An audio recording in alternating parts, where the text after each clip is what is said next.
இறை இயேசுவில் எனக் அன்பார்ந்தவர்களே, நம் ஜீவனுள்ள தேவனின் உயிருள்ள வார்த்தைகளை தினமும் கேட்பதன் மூலம் உங்களுக்கு நன்மையும் ஆசியும் உண்டாவதாக.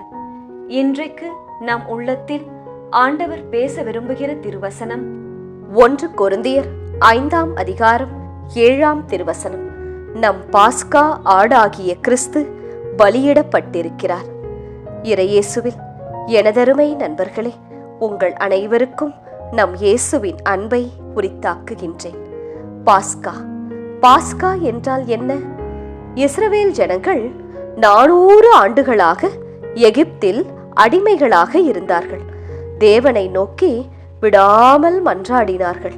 எங்களை விடுதலையாக்கும் என்பதாய் ஜெபித்தார்கள். தேவனும் மோசேயை அனுப்பி அவர்களை விடுதலையாக்கினார். அந்த விடுதலைக்காகவே பல அற்புதங்களை மோசேயை கொண்டு செய்தார் தேவன். இறுதியில் அவர்கள் எகிப்திலிருந்து புறப்படும் அந்த நாளன்று ஓர் ஆட்டுக்குட்டியை அவர்கள் வெட்டி அதன் இரத்தத்தை வீட்டின் நிலைவாசலில் தடவ வேண்டும். ஏன் இப்படி செய்ய வேண்டும் என்றால், சங்கரிக்கிற தூதன் வருவார், பெரும் அழிவு எகிப்தில் உண்டாகும். அப்போது இஸ்ரவேலர் குடும்பங்களை அடையாளம் கண்டுகொண்டு சங்கார தூதர் அந்த வீட்டிற்குள் மட்டும் நுழைய மாட்டார். அதே ஆட்டுக்குட்டியை அந்த குடும்பத்தார் அன்று இரவு உண்ண வேண்டும். அதனோடே கசப்பான கீரையும் புளிப்பில்லாத ரொட்டியோடும் அதை சாப்பிட வேண்டும். அன்றைய தினம்தான் அவர்கள் எகிப்திலிருந்து விடுதலை ஆனார்கள். இதுதான் பாஸ்கா விழா. பாஸ்ஓவர், பாஸ்கா விடுதலையை குறிக்கின்றது.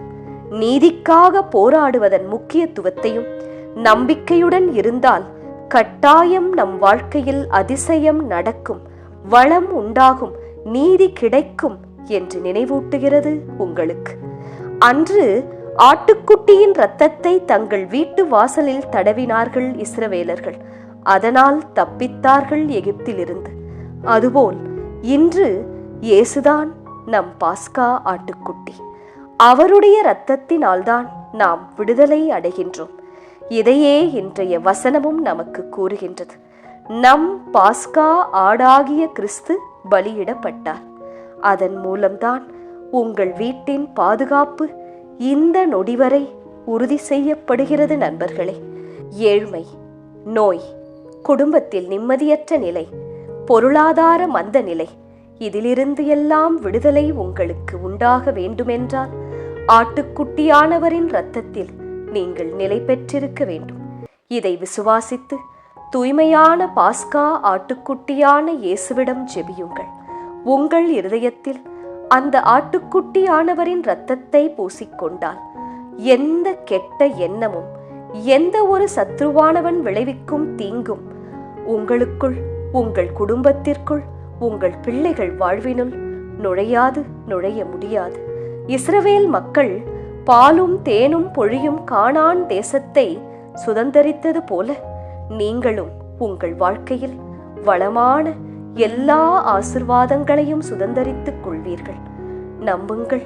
இந்த வசனத்தை வைத்து இன்றைய நாளில் ஜெபியுங்கள். ஜெபிக்கலாமா?